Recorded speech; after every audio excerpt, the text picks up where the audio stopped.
Saludos, mis amados. Shabbat Shalom a todos ustedes. Gracias por su sintonía, gracias por su presencia en esta plataforma llamada CADE, la cual humildemente nosotros presidimos.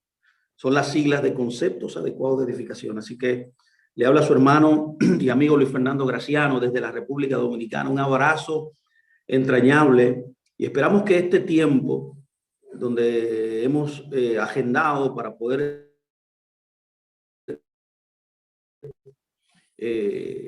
que va en turno en el ciclo de la lectura pública de la palabra.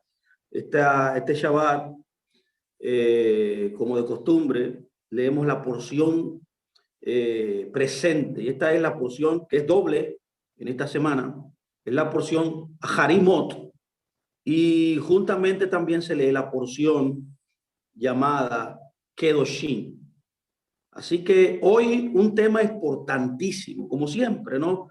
Tratando de poner en su justa medida lo que la Torá nos enseña para el crecimiento, el desarrollo espiritual, emocional, intelectual de todo el pueblo de Israel, para que pueda servir al Creador, representarlo a Él como es debido, como reyes, sacerdotes, y que el honor sea recibido, o que el honor sea recibido por Él, ¿no?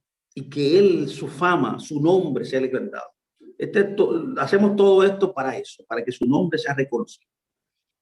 Así que hoy vamos a iniciar inmediatamente. Le hemos colocado como título este comentario de esta semana. Le hemos colocado el nombre El Hilo Escarlata, o el misterio del hilo escarlata. Es una referencia puntual a una de las partes dentro de la ceremonia anual de la fiesta de Yom Kippur, donde se produció un milagro extraordinario, ya que este hilo escarlata se le ataba uno a Azazel, una parte a Azazel y la otra se quedaba al sacerdote. Cuando Azazel era tirado por el peñisco, que también se le llamaba Azazel, pero vamos a estudiar este tema extraordinario. ¿Qué significa eso, Azazel? ¿Cuál es el significado profundo de ese concepto dentro de la cultura del libro? Y que podamos tener una precisión de lo que de nuestro entendimiento. Cuando este cordero, este chivo expiatorio era lanzado por el risco y moría, el hilo escarlata manchado de sangre, rojo, se convertía en blanco. Sucedió un milagro delante del que llevaba al chivo expiatorio de Azazel, que era una persona especialista, especial que lo llevaba. Era una persona que se preparaba previamente para eso. Y que servía para este fin. Pero lo que sucedía era que este hilo escarlata, manchado de sangre, se convertía en blanco. Sucedió un milagro extraordinario, y era que cuando este hilo se convertía en blanco, era que el Señor aceptaba el sacrificio y por así decirlo, expiaba a la nación de Israel. Así que hoy iniciemos esto, tantos conceptos que vamos a estudiar en hoy. Espero que usted pueda aprender algunos conceptos. Usted va a aprender por qué Jesús es necesario para el sacrificio, cuál es el significado de Azazel, el chivo expiatorio, que solamente aparece una sola vez en la escritura y es ahí. Ahora, ¿cuál es la conexión que hay con esta parashá, Harimot, que nos habla de tantas cosas, entre ellas la muerte de Nadab y Abiú, de los hijos de Aarón? ¿Cuál es la conexión que existe con Yom Kippur? Y esto es lo que yo quiero tratar hoy de traer una conexión con esto. Cuando leemos acerca de la muerte de Nadab y Abiú en esta porción, eran los hijos de Aarón que eran destinados a ministrar al Señor. La Biblia dice que ellos murieron irremisiblemente porque ellos trajeron al templo un fuego extraño. Por tanto, las palabras Ajerimot, que es el nombre con que se conoce esta porción, significan después de la muerte. Y en este sidra, en esta lectura, en este comentario, tendremos también, leeremos sobre el asombroso día de Yom Kippur. Se lee acerca de esto. Ahí está la conexión del día de expiación, que era el día más sagrado del año. Entonces, vamos a tratar de armonizar estos dos conceptos unidos. Pero primero leer el Midrash. Mira qué dice el Midrash. El Midrash dice en Levítico 20:12 lo siguiente. El rabino Hillel declaró: los hijos de Aarón murieron el 1 de Nisan. Escuche bien cuándo murieron. Nadab y Abiú dice este comentario del Midrash de Levítico Rabá, que murieron el 1 de Nisan. ¿Por qué entonces se menciona su muerte con relación a Yom Kippur, al día de la expiación? Hace la pregunta el Midrash. Entonces dice, debe ser para enseñar que así como en el día de expiación efectúa expiación, escucha bien, el día de expiación, dice el comentario, efectúa expiación, te cubre, literalmente. Expiar significa cubrir. Bien, es la palabra Yom Kippur, que viene de una raíz hebrea llamada kapar, que significa cubrirte. Dios cubre el pecado, lo quita, no es visible en ti, en mí, y por extensión a nuestro pueblo Israel. Entonces dice, debe ser para enseñar que como el día de Yom Kippur expía, así la muerte, escuchen muy bien esto, porque esto es un principio eterno, que es muy importante para entender por qué Yeshua debió morir y cómo esa muerte me beneficia a mí como creyente. Y es en este comentario de este principio eterno que ha sido transmitido en nuestro pueblo por generaciones. Es que como el día de Yom Kippur hace expiación, dice, así la muerte del Sadik, o específicamente, como dice el texto, de los Sadikim, que es una expresión de justicia, de un justo, de alguien que está recto delante de Dios. Ya sabemos que el Sadik o el modelo, el prototipo de Sadik es Yeshua. Él es la construcción, el templado eterno, el templado cósmico del paradigma dentro de la escritura y dentro de la creación y la realidad del Hijo, pero también del justo, del Sadiquín. Así como el día de expiación expía, los méritos de los Sadiquín, dice, de los justos, afecta a la expiación. Este es el principio central de la obra de Yeshua y de lo que se hacía en Yom Kippur. Este concepto, que en hebreo es la expresión mitatan shel sadikim mekaparet, que significa en castellano la muerte de los justos. Es a través de este principio de la muerte de los justos que nosotros recibimos expiación eterna del pecado adámico, y también destruye la fuerza que genera el pecado. Por tanto, esto es un elemento importante que se trata aquí en esta porción. Ya pudo ver la conexión que dentro de nuestro pueblo este concepto, cuando se lee esta porción de Ajerimot, que habla de Nadab y Abiú, los comentarios hebreos todos tienen que ver, conectan estos conceptos de expiación con la muerte de los Sadiquín, que trayendo redención, expiación. Esto es muy importante. Esta idea se cita específicamente con respecto a tantos santos, tantos Sadiquín a través de la historia. Dígase Miriam, dígase Aarón. Y también tiene que ver una conexión con la destrucción del templo.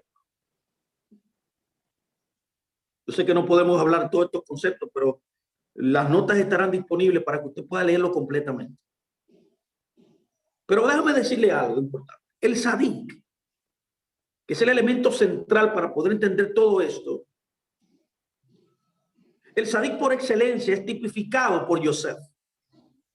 Ya sabemos que es tomado de ese modelo cósmico, por así decirlo, llamado Yeshua.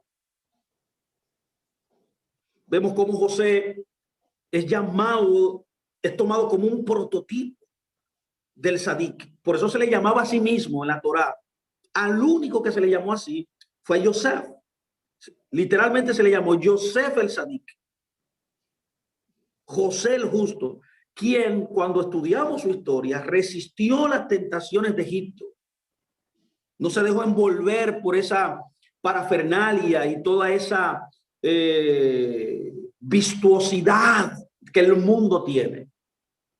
Y podemos ver que permaneció fiel a Hashem a pesar de las condiciones insondables, contrarias con las cuales él se enfrentaba cada día de idolatría e inmoralidad.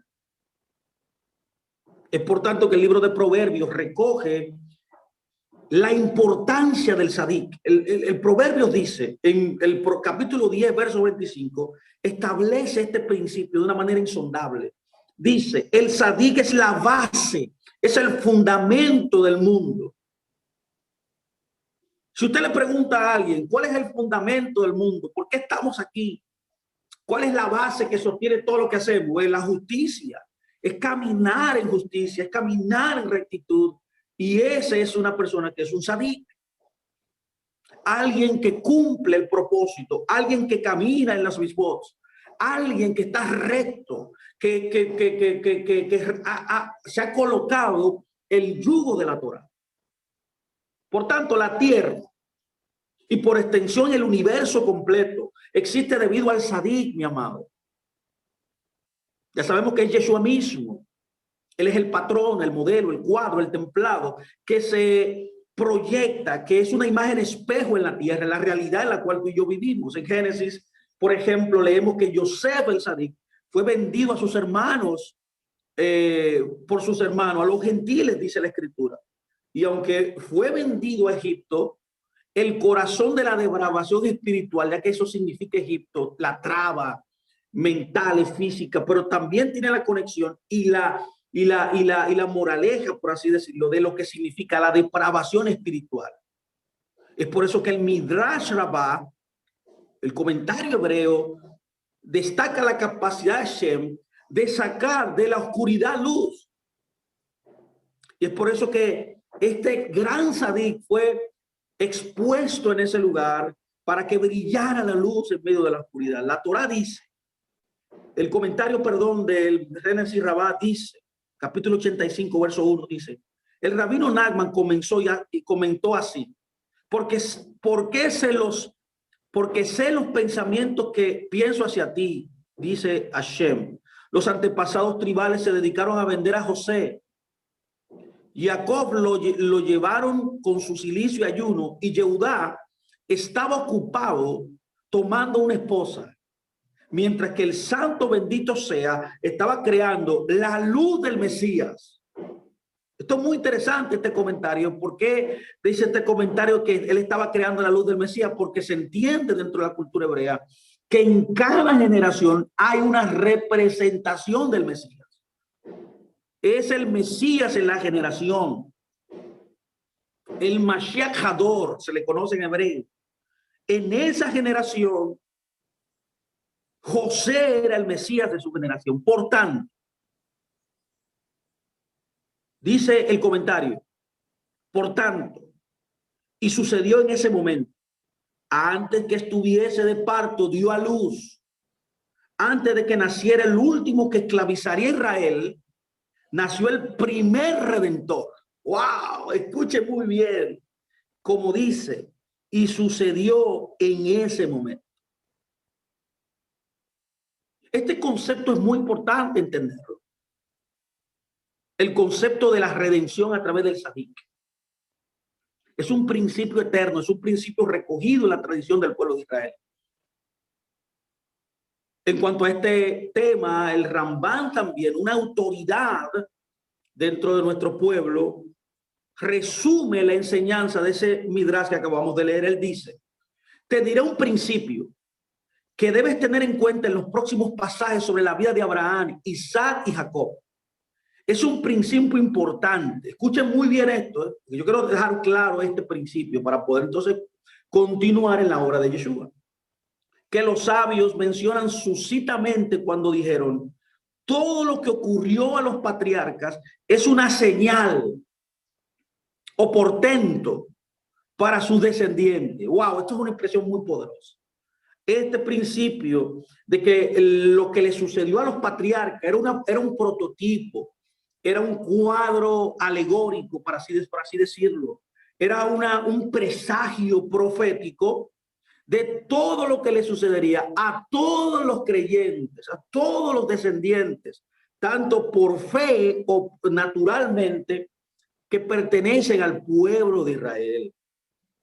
Al estudiar entonces la vida de todos estos patriarcas, al ver lo que le sucedió en las historias bíblicas, nosotros tenemos que estar bien apercibidos, porque lo mismo que le pasó a ellos nos pasará a nosotros. Todos los logros que ellos lograron también, por ende, también se sumarían, nos beneficiarían también a todos nosotros. O sea, hay una doble vía aquí de entendimiento.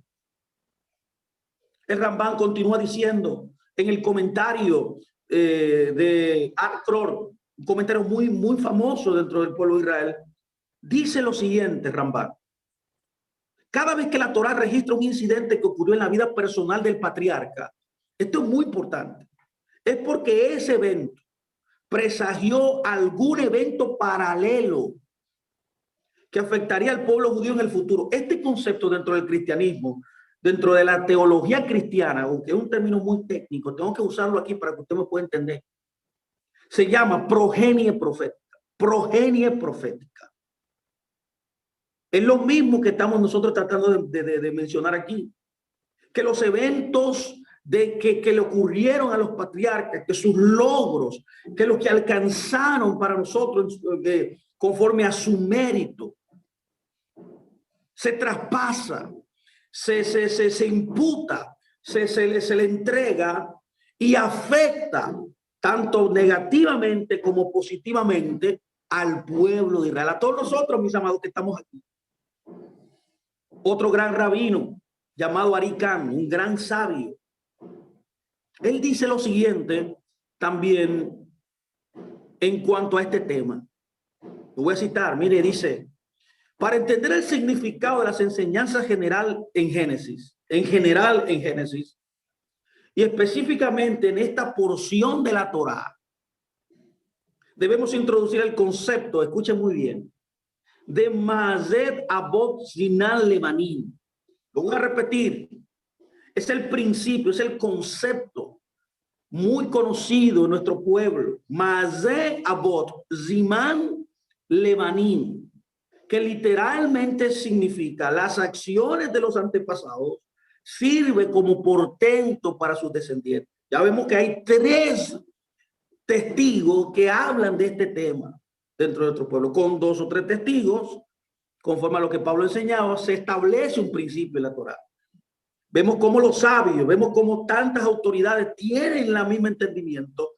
Entonces eso es normativo, y eso tiene que ser ya viable para la vida de un creyente. Dicho de otra manera, para que usted me entienda, la historia se repite en términos teológicos. En otras palabras, la historia judía es el destino judío, dice Ari Kahn. Es por eso que hay que ver en la historia.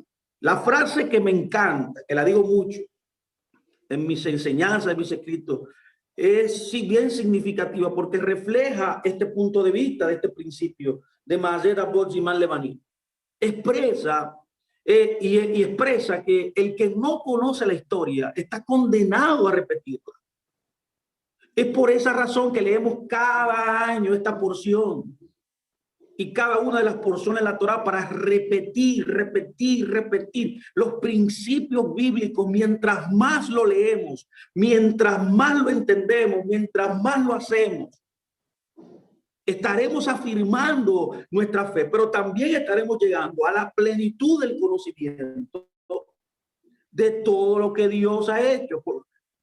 ¿Qué estoy tratando yo de decir? Que relacionado al Sadik, en este caso al paradigma al primero en la historia que se le llamó así, que fue José.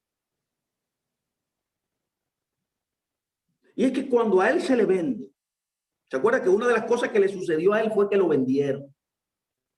Este hecho ha resonado de una manera grande a lo largo de la historia y ha llegado a un punto culminante en la historia de Yom Kippur. Yo tengo que traerlo a colación aquí. Eso es un claro y un principio bien concertado en el judaísmo.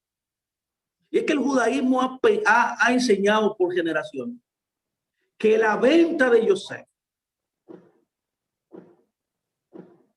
como todo lo que sucede en Génesis, es un portento, es un indicativo de lo que le va a pasar a nosotros, nos va a pasar a todos.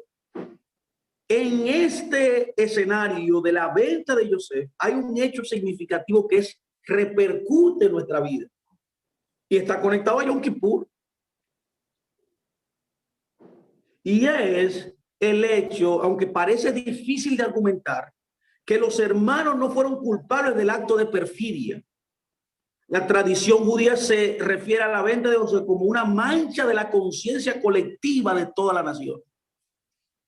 Esto es lo que ha enseñado el judaísmo por mucho tiempo. Una mancha que gran parte de la práctica judía y la historia judía está orientada hacia la limpieza.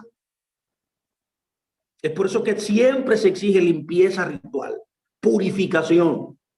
El Rambán señala que siempre se trae una cabra como una ofrenda por el pecado en días festivos, literalmente el día de Yom Kippur, y vincula esta ofrenda directa con la sangre de la cabra que los hermanos de José mancharon el pelaje o el abrigo de muchos colores que se le entregó por su padre para poder él ser el primogénito o el representante de la familia. Esto es una mancha, dicen los sabios, en la historia del pueblo de Israel, que necesita ser purificada, que necesita ser blanqueada, que necesitaba ser espiada, y por eso se le está vinculada a lo que sucede en Yom Kippur.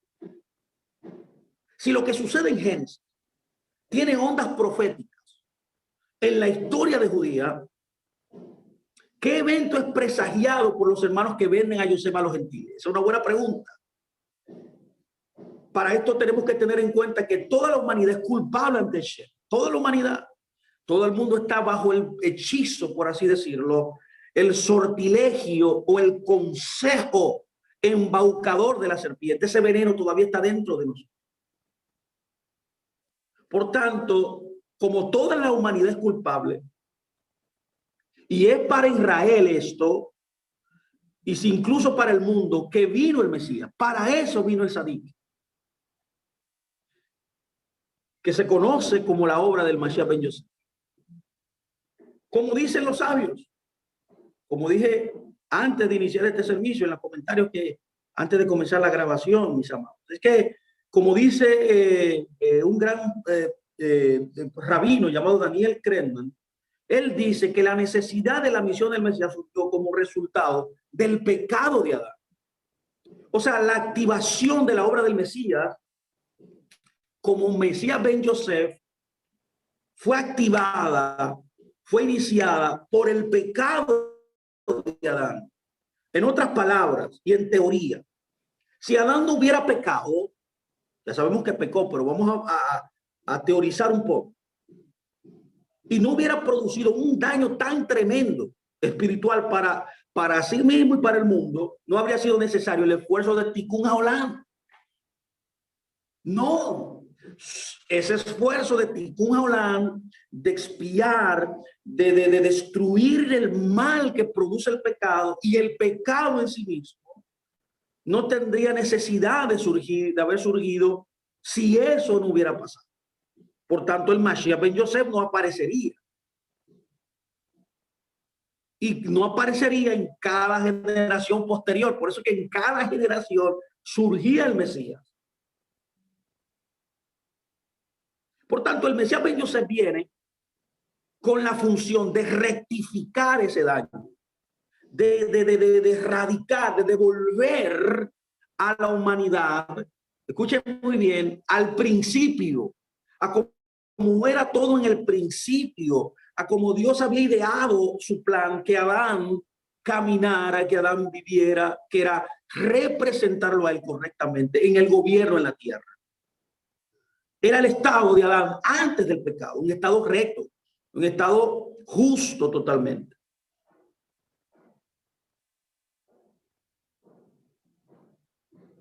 De manera que la Biblia enseña este principio y está bien establecido en nuestro pueblo. Y es por eso que yo quiero hoy que usted pueda, a través de haber establecido este fundamento, que usted pueda ahora permitirme yo tratar de introducirlo ahora en este concepto de Yom Kippur. Escúcheme muy bien. Yom Kippur es un día extraordinario. Es el día más importante de todo el año.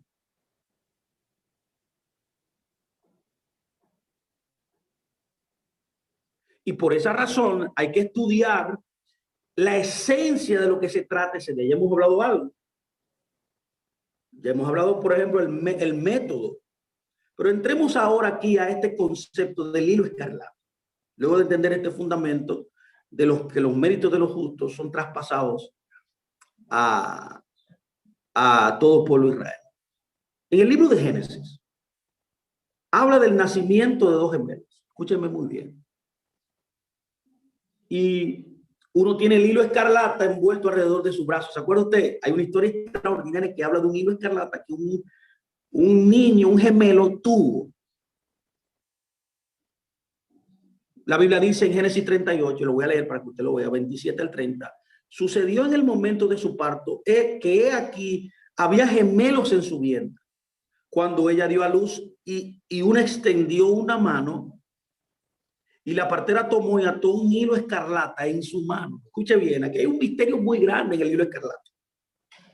Diciendo, este salió primero y sucedió cuando él retiró la mano, que aquí su hermano salió y ella dijo, ¿por qué te has hecho una brecha?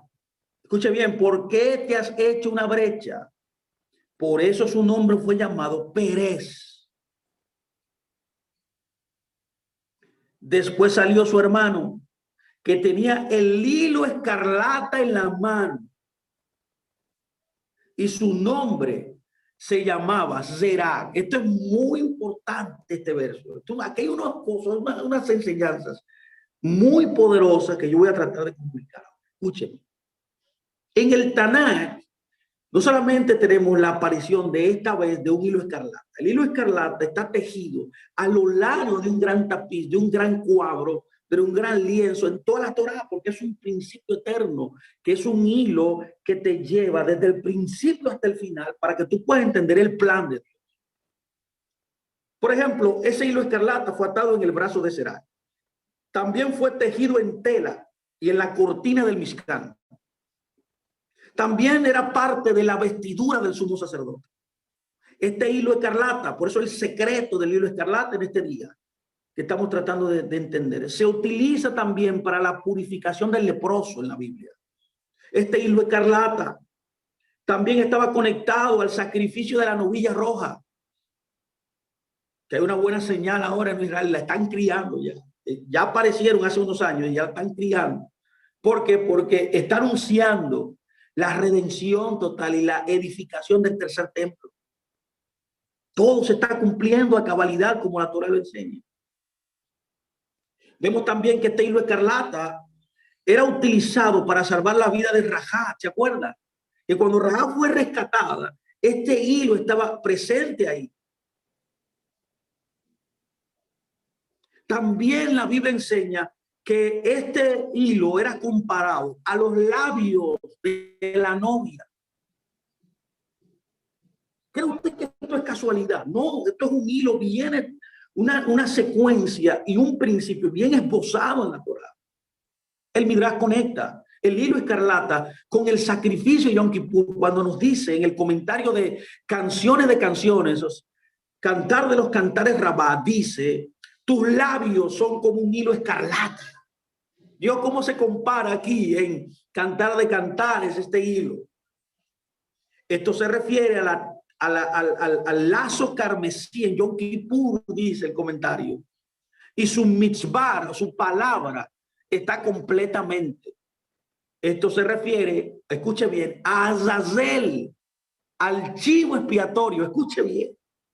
Por tanto, ¿qué estoy diciendo? El hilo escarlata o los hilos escarlata que forman una deformación y trauma a lo largo de las letras hebreas de la Torá encuentran su culminación perfecta en el Mashiach ben Yosef.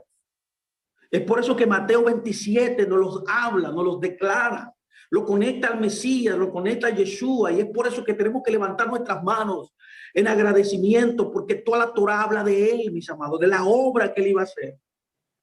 Y esta ceremonia Yom Kippur es la obra prima de la acción divina para la redención, para el tikkun haolam necesario para nosotros poder permanecer eternamente a su lado. Mateo dice, le pusieron una túnica escarlata a su alrededor. Oye, ¿qué túnica le pusieron? Una túnica escarlata y tejiendo una corona de espinas. O sea, cuando Yeshua estaba clavado en el madero, se la pusieron en la cabeza y una caña en la mano derecha, y doblaron la rodilla ante él y se burlaron de él diciendo, salve el Melec, el rey de los Yehudí. ¿Vio cómo vistieron a Yeshua ese día? Dice que lo vistieron con una túnica escarlata. Cuánta información importante para nuestra redención hay ahí. Y cuánto mérito tiene nuestro Salvador cada día más en nuestra conciencia como sus representantes. Ahora, yo quiero que usted pueda ver algo importante. En Yom Kippur pasaba algo muy poderoso. Quiero seguir viendo puntos conectados a este día. La Biblia dice que cuando Isaac, Dios le concede el milagro de tener hijos,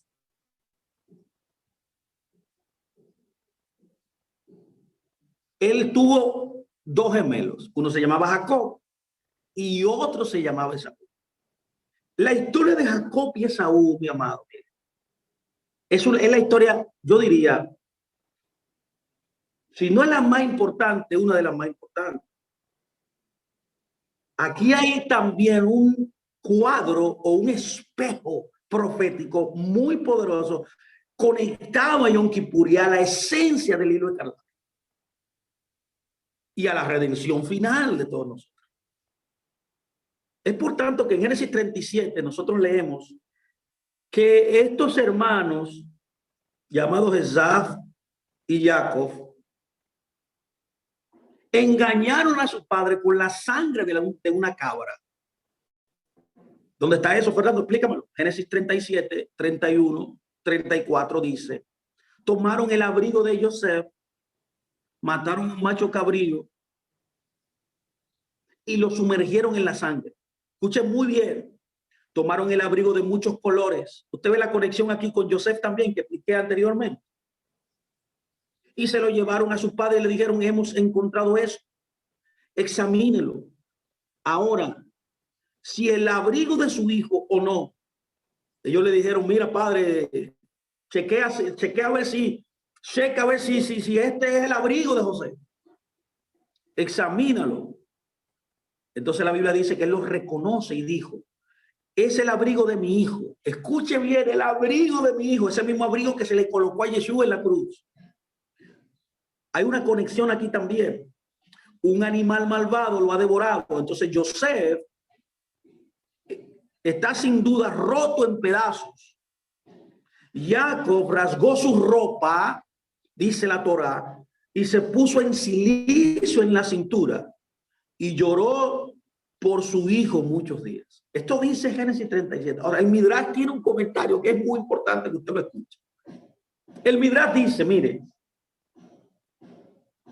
conectado también lo que dice el Targum Jonatán. El Targum Jonatán, que es un documento del primer siglo. Los dos tienen el mismo comentario. Mire qué dice. y tomaron el abrigo de Joseph y mataron a un macho cabrío.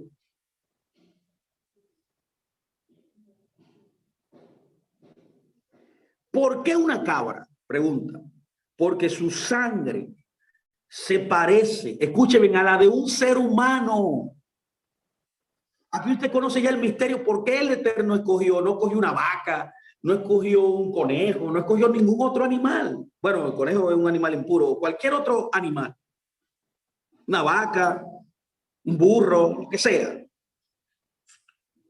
Él escoge en la cabra porque la cabra es el único animal o el animal que más se parece en su sangre al humano. Entonces que todo tiene una razón en la escritura minuciosa e importante. La tradición hebrea examina este pasaje bajo una luz asombrosa. Como Jacob engañó a su padre Isaac con una cabra, haciéndole temblar, por lo que fue engañado con una cabra también a través de su sangre, haciéndole temblar también de vuelta. El paso de Jacob vistiéndose de Saúl, ¿se acuerdan cuando Jacob se viste de Saúl con una cabra que él se viste? Era la piel de una cabra que él tenía. Y yendo atrás a encontrarse con Isaac, tiene nobles similitudes con Yom Kippur. Era un presagio de lo que Yom Kippur iba a pasar. Era un presagio de lo que iba a suceder, mis amados, con la muerte del Sadik. Era un presagio de la redención del hombre. Rebeca, cuando vemos la historia, habló a Jacob e ideó un plan para rescatar su progenie. Y la misión espiritual de Abraham, de Esaú, incluye detalles importantes. Génesis 27 dice: ven ahora el rebaño y sácame de allí 2 buenas cabras jóvenes. Tú ves, Génesis 27 también. Haré de ellas una comida sabrosa para tu padre, como él ama. Eso fue Rebeca ideando ese plan de redimir a su progenie y la misión espiritual de su progenie, que era Jacob, al que ella defendía, porque ella conocía la palabra que Dios había profetizado. Pero ella le pide que busque 2 cabras. Entonces, que hay una conexión importante aquí en esta historia con Yom Kippur. ¿Cómo se entrelaza todas estas historias? Ahora, la pregunta es: ¿por qué la Torá especifica 2 cabras? El libro de Levítico nos detalla la ofrenda del sacrificio de Yom Kippur de la siguiente manera. Mire que dice Levítico 16, del 6 en adelante, nos habla acerca de este detalle importante. Aarón ofrecerá el toro de la ofrenda por el pecado, que es para sí mismo, y hará expiación por sí mismo y por su casa, y él tomará las 2 cabras. Tú ves que aquí en Yom Kippur se necesitaba, o fue ordenado por el Señor, tener 2 cabras, y las pondrá ante Hashem en la puerta de la tienda de reunión. Aarón echará suertes por las 2 cabras, y un lote para Hashem y el otro lote para el chivo expiatorio. Aarón presentará la cabra en la que cayó la suerte para Hashem y lo ofrecerá por una ofrenda por el pecado. Entonces, que la ofrenda por el pecado aquí dice que era la opción de la cabra de Adonai, de Hashem. Pero dice luego, pero la cabra en la cual el lote cayó por el chivo expiatorio, era otra. Será presentada viva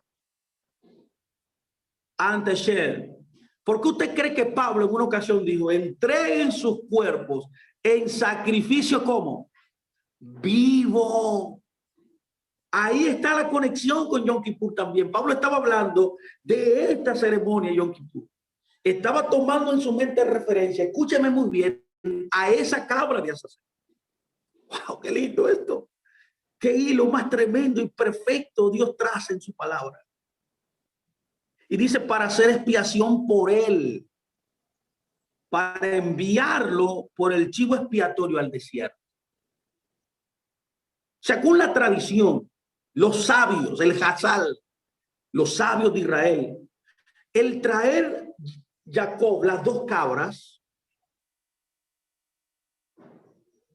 a su padre Isaac es un antecedente, es un presagio profético de Yom Kippur. Esa es la tradición hebrea que enseña esto, en el que las cabras simbolizan dos gemelos. Y aquí está el misterio de las dos simientes que habla desde el principio de la creación, representados en esta generación por Jacob y Esaú, y representados en la ceremonia de Yom Kippur, literalmente por la cabra Adonai y por la cabra Azazel. Los pares, se lo conocen los pares en el judaísmo, que era la representación de la simiente malvada y de la simiente justa. Es por eso que el tratado Yomá, un tratado importante que usted debe leerse, dice de la siguiente manera, en su capítulo 6, verso 1, dice: las dos cabras de Yom Kippur, la misma es para que sean idénticas en apariencia, tamaño y valor, y las dos serán elegidas juntas. Cuando usted estudia y compara este concepto de cabra, escúcheme muy bien, por favor, es la misma palabra hebrea de Esaú. En otras palabras, Esaú y la palabra Zair, que es cabra, conservan la misma raíz. Entonces estamos hablando de lo mismo, representados en categorías diferentes, pero que ahora tenemos la conexión de lo que significa. Es por eso que cuando usted estudia la vida de Saúl, era la representación de esta cabra. Zair, entonces Seir era el lugar donde él vivía, que tiene la connotación de el monte, ¿se acuerdan? El monte Seir, que significa literalmente peludo, alguien peludo. Por eso su nombre significaba peludo también. Esto está conectado también a la cabra, que es Zair. Usted ve que tiene la misma raíz, que luego vemos que se convierte en Edom, y es la palabra conectada a Esaú, rojo. ¿Por qué usted cree que también la conexión entre Adán y Edom está unida en la Torá? Tiene las mismas palabras. Edom es Adán, en el sentido de que Adán tiene una característica de Edom en él, de Esaú en él, del Zair en él y del Zeir también en el lugar geográfico. O sea, en todas las facetas, ya sea en una posición geográfica, ya sea un hombre, ya sea en un nombre, ya sea en una ceremonia, tiene que ver con el mismo principio, mis amados. La Biblia no está tratando de hablar de categorías solamente para que usted pueda ver que son categorías y no hay ninguna conexión. No, la Biblia lo que quiere es enseñarte que el principio se manifiesta en diferentes formas. Cuando usted estudia la palabra para cabra, como le dije, Zair, que significa peludo, y este es uno de los nombres de Saúl. En una ocasión yo le hablaba al Señor, oraba. Y hay momentos que nosotros tenemos que llegar ahí, porque hay momentos que nosotros no como que nos detenemos en el entendimiento de la Torá, y por más que buscamos, y por más que leemos, y por más, no se nos entra nada, no entendemos. El Padre de todas las luces, de todos los dones es Él. Por eso hay que orarle a Él, hay que depender de Él en oración. Y yo le pedía: Señor, enséñame. Yo estaba confundido, no entendía bien los significados de lo que significaba la parábola del trigo y la cizaña, que está conectada también a Esaú. Literalmente la cizaña es Esaú. La palabra Esav es la misma palabra de hierba en la escritura Ezef. Por tanto, también aquí hay una unión, y ahí fue que Dios me despertó, como que me destapó el cerebro, el entendimiento. Y un día yo le oraba, le decía: yo no entiendo esta palabra, enséñamela. Y me conecto entonces con una persona, un rabino, que ha sido mi maestro por mucho tiempo. Su bendita memoria todavía esté vigente en mí, en todo lo que la obra que él hizo. Él ya murió hace ya un año. Pero a través de él yo pude entender, a través de sus enseñanzas, este concepto de Zav y lo que representaba estos pares en la escritura y estos dos polos opuestos que Dios siempre utiliza desde el principio, porque es una continuidad del mismo Génesis 1. hasta el final de la Torá. Dios, uno de los principios eternos más importantes es el principio de la simiente, que desde Génesis 1 él lo tipifica primero en hierba. Entonces usa la palabra hierba literalmente, que es esa. El primero Dios se revela de una manera natural, en la naturaleza. Por eso que en Génesis usted ve árboles, cielo, animales que se arrastran. Ahí no hay hombre todavía. En el ya sexto que aparece el hombre. Y luego entonces los mismos principios que él utiliza agrícola lo usan hombres, tratando de conectar en todas las categorías los mismos principios. Por tanto, cuando él me dice la cizaña de Esaú, ahí yo comencé, me destapó todo y todo pudo tener conexión en la Biblia, ya que el principio mayor de toda la escritura es el principio de la simiente. Todo radica en el principio de la simiente. Y en la representación aquí en día Yom Kippur que estamos estudiando, y en estos dos pares, Jacob y Esaf, que son el paradigma literal de lo que se utiliza en Yom Kippur, que son las representaciones más altas de la Torah, de la inclinación al mal y del justo. Ya que las simientes son la representación del Sadik, que ya sabemos que cósmicamente es el Mashiach, y de por el otro lado, la simiente mala, la serpiente, la descendiente de la serpiente, la hierba, la mala hierba, que es cizaña, es la representación del injusto en la tierra. Uno representa el justo y otro el injusto. Usa diferentes metáforas para poder entonces esbozar todos estos principios que están desde Génesis, que solamente son una repetición de lo mismo, como usted está viendo. Por eso el pueblo de Israel pudo llegar al entendimiento y decir comentarios como de este tipo, de Ibn Ezra, un gran sabio. Usted quiere conocer la Torá, a este es un gran sabio, comentario extraordinario de la Torá, disponible, te lo puedo buscar. Él dice lo siguiente en cuanto a este concepto de los pares, a estos dos cabras que ya usted sabe que representan la inclinación al mal y la inclinación al bien. Él dice lo siguiente: el justo y el injusto en la tierra. El justo es movido por una conciencia bien firme de obediencia, de sujeción al Eterno, pero el injusto, que es movido por la inclinación al mal, está motivado por sus propios deseos, por su propia búsqueda, por su independencia al orden divino, no sabiendo que es inevitable cumplir el propósito de Dios. Mire qué dice Ibn Ezra en su comentario sobre Levítico 16:8. Lo traje aquí para que usted lo pueda escuchar. Y aquí está la clave de todo lo que vamos a estudiar, lo que hemos estudiado en el. Aquí está el punto central. Y algunos comentarios más que voy a tratar de traer. Él dice: si eres capaz de entender el significado más profundo de lo que está después de la palabra Zazel, también sabrás el significado detrás de la cabra enviada a Zazel. O sea, hay un paralelo, hay una gran conexión entre la palabra Zazel y la cabra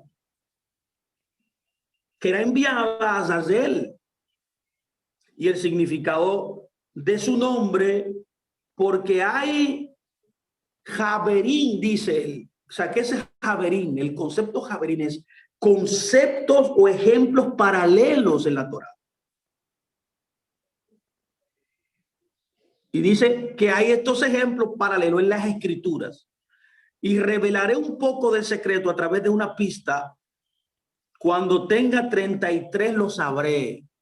¿Por qué 33 lo sabré? Porque los sabios enseñan que es después de los 33 años que usted va a poder entender esto que estaba tratando de explicar y hacer. Eso está en la cultura, en el judaísmo enseña eso. ¿Por qué 33? Porque a la edad que usted tiene entendimiento. ¿Se acuerda usted de la edad que murió Yeshua? ¿Es coincidencia? No. Todo tiene un significado muy conectado. El Rambán, comentando acerca de este mismo tema, dice, explicando este pasaje, dice: el rabino Ibn Ezra es el hombre del espíritu fiel que oculta un asunto. Oye, es un hombre de un espíritu fiel. Está afirmando la posición de Ibn Ezra. Pero dice que hay un misterio más profundo todavía, dice. Pero seré el portador del cuento que revela el secreto. Ahora yo le voy a revelar el secreto. Porque nuestros sabios ya no lo han revelado en muchos lugares. Dice, porque ya los sabios de Israel, los Sajamim, ya han hablado de esto tantas veces. Lo han esbozado en muchos lugares. El macho cabrío, aquí viene él y dice, esto es una alusión a Esaú. ¿Usted está entendiendo aquí? El macho cabrío que era nombrado a Azazel y que era enviado también a Azazel, era nada más y nada menos que Esaú. ¿Puede ver la conexión? Como dice la escritura, pero mi hermano Esaú es hombre peludo. O sea, Rambán hace la conexión de la característica peluda que tenía Esaú, que no es una casualidad, sino que es una diosidencia, con el macho cabrío, con la cabra que era también peluda. Y Ben-Ezra, continúa diciendo Rambán, te ha insinuado que conocerás el significado más profundo de Azazel cuando llegues al verso siguiente, y es el que dice, ya no sacrificarán sus ofrendas a los demonios. Escúcheme muy bien, por favor, que esto es muy importante. Aquí está la esencia de todo Yom Kippur, que es el verso 33º después de la primera mención de Azazel. ¿Cree usted que este concepto de 33 coincidencia? No. Es la muerte más probable de Yeshua, que murió en esa edad. ¿Coincidencia? No. La edad de 33 años fue una pista, según Rambán, para saltar el verso 33, donde dice que Israel ya no ofrecerá ofrenda a los demonios.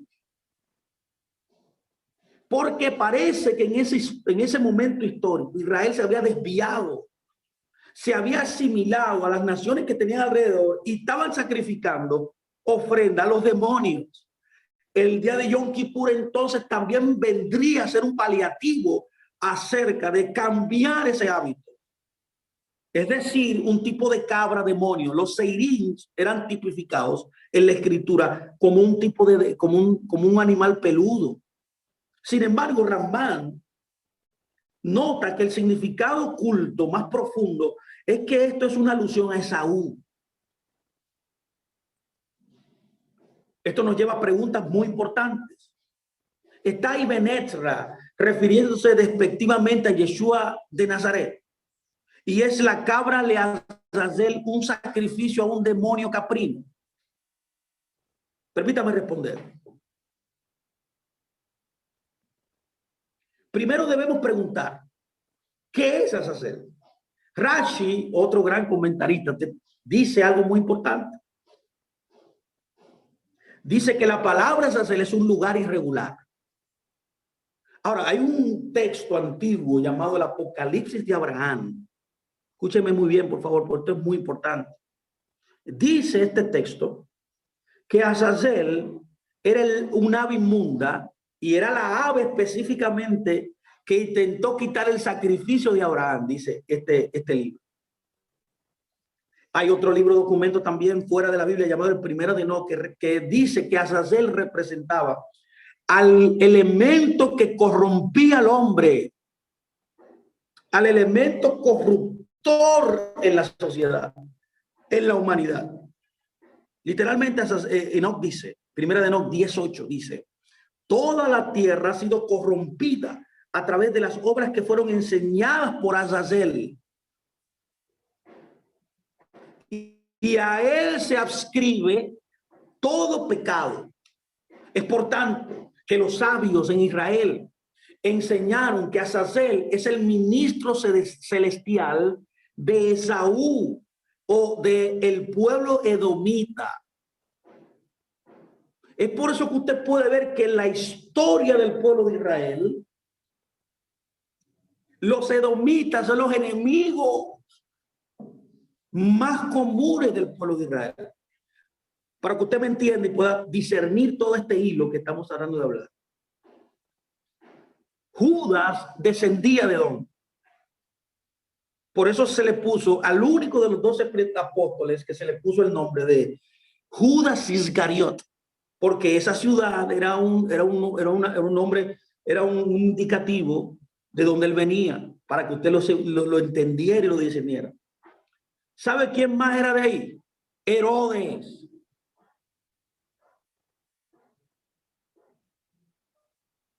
¿Por qué hay características comunes en todos estos elementos en la historia de la Torá? ¿Por qué hay características comunes en Edom, Esaú, Caín, Ismael, que son representaciones de esta inclinación al mal,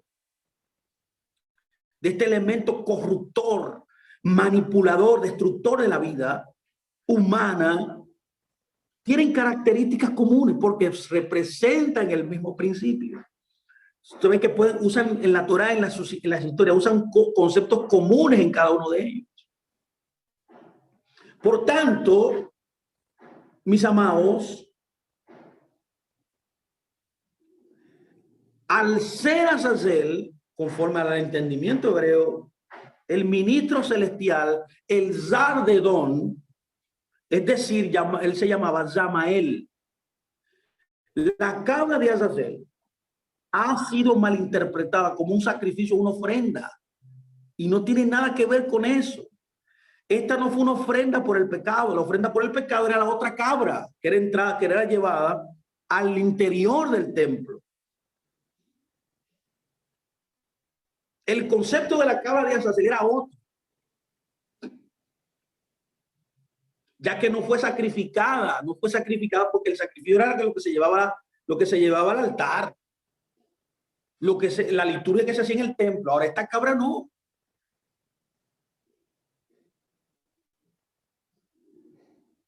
La cabra Azazel, contrariamente, se enviaba al desierto. Usted puede estar entendiendo todo esto. Esto es muy interesante. Y si regresaba, se consideraba un mal presagio. Por eso finalmente la cabra era llevada al desierto, pero luego se determinó que había que tirarla por un acantilado, haciéndose pedazos cuando caía. El desierto y los lugares desérticos, Yeshua nos enseñó que era una tipología del dominio de las fuerzas malvadas. Yeshua mismo lo dijo, él dijo, pero el espíritu inmundo, cuando sale del hombre, pasa por lugares sin agua, busca descanso y no lo encuentra. Entonces que la conexión es muy importante con estos elementos. La cabra de Azazel era como un mensajero que devolvió los pecados de la gente a su fuente demoníaca, lejos de Israel. El enviar esta cabra al desierto era diciendo, al Dios establecer este concepto, este sistema, era diciendo, bueno, la fuerza demoníaca, la fuerza que me produce pecar, la fuerza que me separa de ti, Señor, la fuerza que no me deja obedecerte, es rota. Es como si tú estuvieras diciendo, no al pecado, no a lo que me hace pecar, o sea, la fuente del pecado también. Porque una cosa es el pecado en sí, una cosa es la fuerza motivadora de ese pecado. Eso representa hacer. El enviar al desierto era diciendo, rompo con este poder, rompo con esta fuerza que me tiene sujuzgado fuera de la voluntad del Señor. ¿Cuántos me están entendiendo? Y aquí entonces podemos entender el significado de este hilo rojo y la obra de Yeshua. ¿Se acuerda usted? Yeshua mismo era esa cabra que fue llevada al sacrificio, contraria a Azazel. Esa era la cabra, él representaba, el Sadik representaba la expiación. Pero la otra cabra representaba Esaú. Para Azazel, el poder del pecado, la inclinación al mal.